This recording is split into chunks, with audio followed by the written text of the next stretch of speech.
Oke, assalamualaikum warahmatullahi wabarakatuh. Kembali lagi dengan Kang Nizar di pelajaran Insya. Kita memasuki pertemuan yang kedua di pembelajaran jarak jauh ini. Bagaimana kabarnya teman-teman semua? Semoga sehat. Harus sehat, harus kuat, jaga kekebalan tubuhnya, imunitasnya, dan jangan lupa bahagia, karena bahagia adalah kunci dari kesehatan. Alhamdulillah tidak terasa kita hari ini melakukan doa nisfu Sya'ban, ya. Kita melakukan pembacaan doa, berarti menandakan bahwa setengah bulan lagi, 15 hari lagi kita akan memasuki bulan Ramadan, bulan yang penuh dengan berkah, Syahrul Mubarak.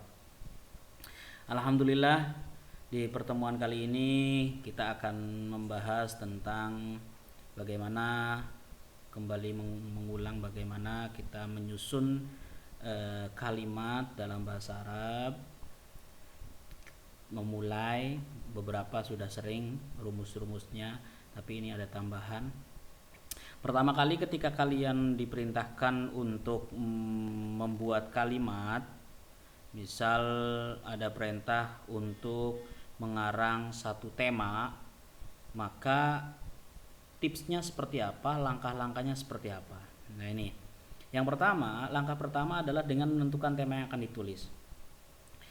Kalau kalian diberikan tema mungkin gampang, tapi kalau kalian tidak diberikan tema, dalam arti kalian disuruh mengarang bebas, maka kalian harus tentukan tema besarnya. Tema besarnya apa? Tentang sholat, zakat, atau tentang apa saja. Kalau sudah ditentukan tema besarnya, baru kalian perinci lagi, kalian kerucut lagi. Sholatnya sholat apa, zakatnya zakat apa, puasanya puasa apa, terus diperinci, diperkecil lagi, di breakdown lagi. Nah baru kalau sudah seperti itu nanti akan enak. Nah kalau kalian sudah temu tema besarnya, kalian harus mencari tema kecilnya, subtemanya. Menjelaskan tentang puasa Ramadan, atau menjelaskan tentang puasa nazar, atau menjelaskan tentang puasa Senin Kamis misal. Nah itu kalian cari tema terkecilnya. Setelah itu langkah keduanya, kalau kalian sudah menemukan temanya, langkah keduanya adalah kalian menyusun ini, membuat mukaddimahnya. Apa sih pendahuluannya? Pendahuluan itu isinya bisa tarif, ya, definisi, misal Ramadan, puasa Ramadan adalah ini. Baru setelah itu isinya hukum puasa Ramadan itu apa, terus pendapat ulama seperti apa, terus macamnya. Nah baru setelah itu pembagian puasa Ramadan itu pembagian seperti apa, atau memang menjelaskan tentang puasa dulu. Puasa secara umum pembagiannya macam-macam, ya, sesuai dengan hukumnya. Ada yang hukumnya wajib, ada yang hukumnya sunnah, dan seterusnya. Baru di akhir penutup dari pembahasan itu. Langsung masuk contoh biar tidak panjang lebar. Nah di sini tema besarnya adalah puasa. Setelah itu kita akan coba menyusun kama arofna. Nah ini kenapa kan diwarnain merah, supaya untuk membedakan bahwa jika kalian diperintahkan untuk menyusun kalimat, ya, jangan kalian langsung menjelaskan asyamu atau as-saumu Ramadan huwa imtina'un muayyanun bi syakhsin muayyanin an syai'in muayyanin fi waqtin muayyanin. Jangan langsung seperti itu. Nah, ini bisa buat basa-basi juga. Jadi di awal kalimat kalian menyebutkan kama arafna, seperti yang kami ketahui, kama araf, seperti yang saya ketahui. Atau contoh, kalian diperintahkan untuk menyusun kalimat, mengarang kalimat tentang keluarga. Seperti yang kami ketahui bahwa keluarga adalah elemen terpenting dalam masyarakat. Keluarga tersusun dari bapak, ibu, anak perempuan, anak laki-laki, dan lain sebagainya. Atau wa minal ma'ruf, dari sesuatu yang sudah diketahui secara umum, wa minal masyhur, sesuatu yang sudah masyhur, bahwa seorang kiai itu harus bisa ngaji, seorang kiai itu akhlaknya baik, seorang kiai itu harus harus perhatian dengan masyarakatnya. Minal ma'ruf, minal masyhur. Dua kata ini bisa kalian gunakan di awal pembahasan kalimat, ya, tidak langsung az-zakatu hiya fardun min faraidi, salah satu kefarduan dalam Islam. Jangan. Jadi bisa dibahas-bahas dengan ini. Atau kalau kalian mau ada penekanan supaya pembukaan itu terasa berat, ada kesan boleh dengan intilaqon min qauli Rasulillah sallallahu alaihi wasallam, ya, bersumber dari ucapan Rasulullah bahwa puasa as-shaumu junnatun, puasa itu adalah tameng. Barang siapa yang berpuasa maka dia akan terjaga dari hawa nafsunya. Nah, ini boleh dengan menggunakan ini, intilaqon min qauli Rasulillah sallallahu alaihi wasallam. Oke ya. Jadi boleh dengan menggunakan ini, boleh dengan ini, boleh dengan ini. Ini hanya contoh saja. Kalian dengan kalimat yang lain kalian variasi lagi nggak masalah sebetulnya. Nah, ini masih muqaddimah.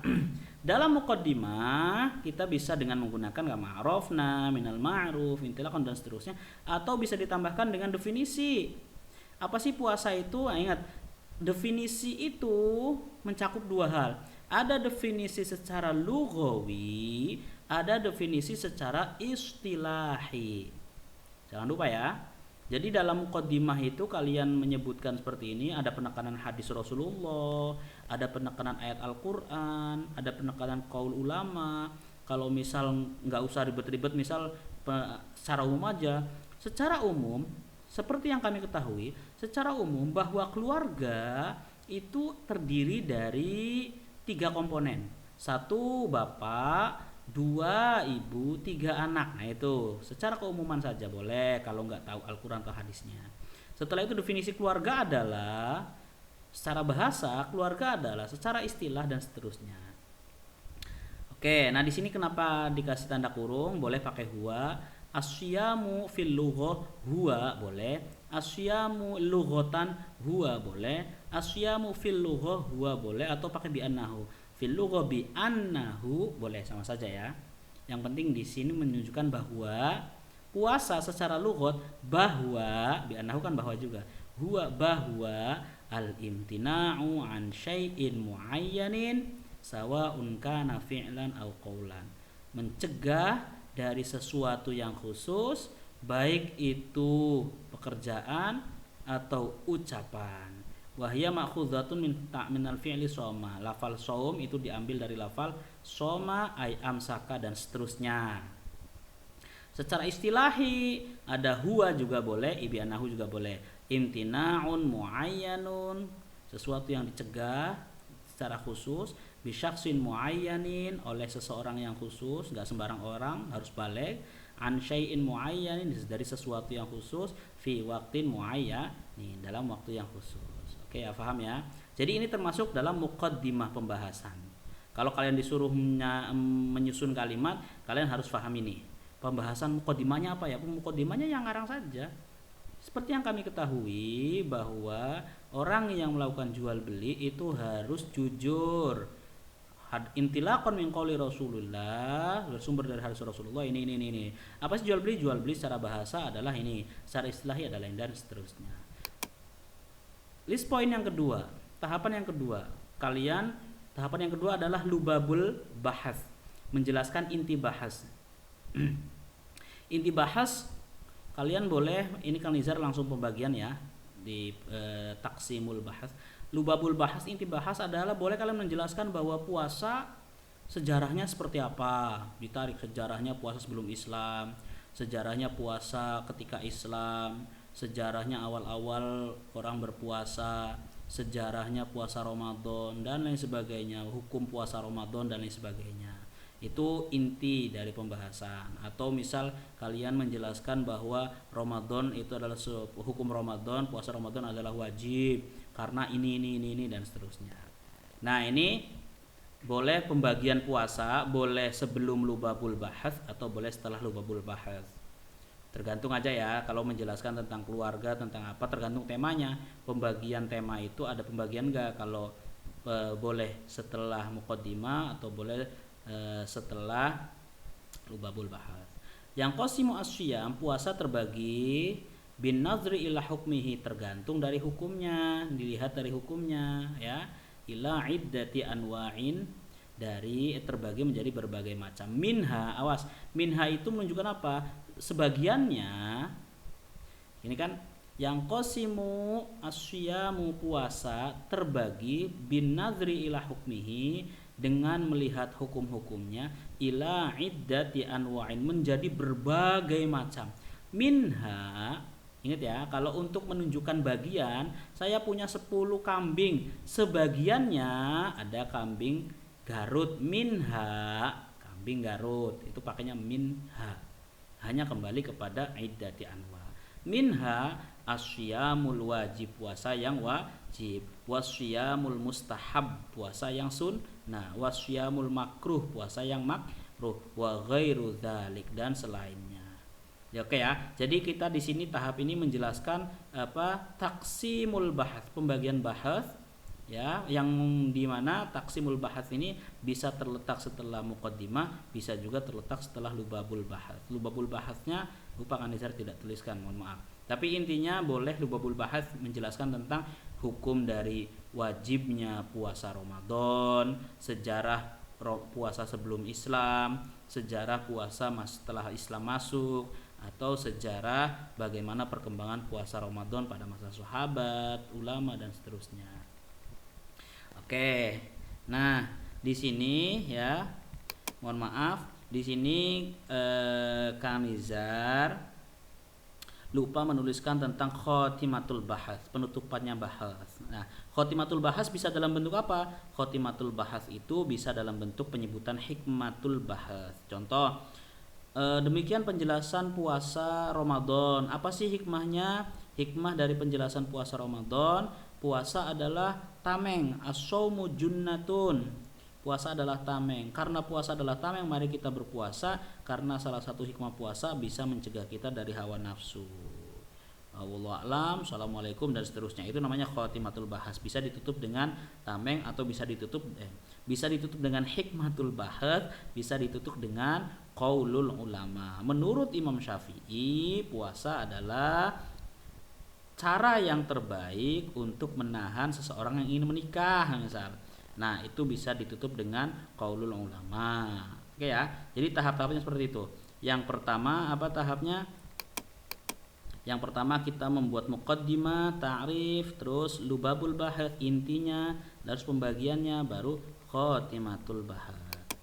Nah, setelah penjelasan dari cara ini, contoh ini, Kang Nizar ada salah satu tambahan, yaitu rumus. Bagaimana cara rumusnya? Bagaimana kalau kita ingin menunjukkan lafal hanya, menerjemahkan hanya ke dalam bahasa Arab? Hanya kepadamu saya menyembah. Kalau dalam maf'ul bih dhamir munfasil, kalian masih ingat ya, ada iyyaka na'budu wa iyyaka nasta'in. Hanya kepadamu saya menyembah, hanya kepadamu saya meminta pertolongan. Boleh pakai hanya seperti itu. Nah, di sini itu kan kalau adanya adatul hasar.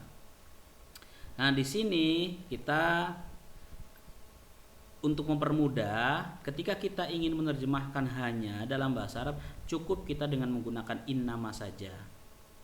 Cukup menggunakan inna, sekalipun ada metode lain, tapi kita cukup dengan menggunakan innama saja dulu supaya tidak bingung. Nah, di sini ada 3 varian. Ada innama bisa bergabung dengan mubtada, ada innama bisa bergabung dengan fi'il madhi, ada innama bisa bergabung dengan fi'il mudhari setelahnya. Oke ya, bisa dipahami ya. Nanti kita akan paham setelah contoh. Contoh ya. Innama yang setelahnya mubtada. Innama ana basyarun. Aku hanya seorang manusia. Ana utawi ingsun iku basyarun manusia. Nah, ketika dimasuki innama, saya hanya seorang manusia, bukan malaikat, bukan nabi, dan lain sebagainya. Innama ana basyarun. Nah, setelah innama berupa mubtada, boleh. Innama at-tayru yatir. Burung itu hanya bisa terbang. Hanya. Burung itu, at-tayru, burung itu hanya bisa terbang. Ini mubtada, ini juga khobar. Jadi innama varian pertama, innama dengan mubtada. Ingat ya. Bisa seperti itu. Jadi menunjukkan apa? Innama di sini menunjukkan makna hanya. Saya hanya seorang manusia. Saya hanya seorang siswa. Innama ana talibun. Saya hanya seorang guru. Innama ana mudarrisun. saya hanya seorang pegawai. Innama ana saya hanya seorang arsitek. Innama ana muhandisun, saya hanya seorang pegawai. Innama ana muwazzafun, dan seterusnya.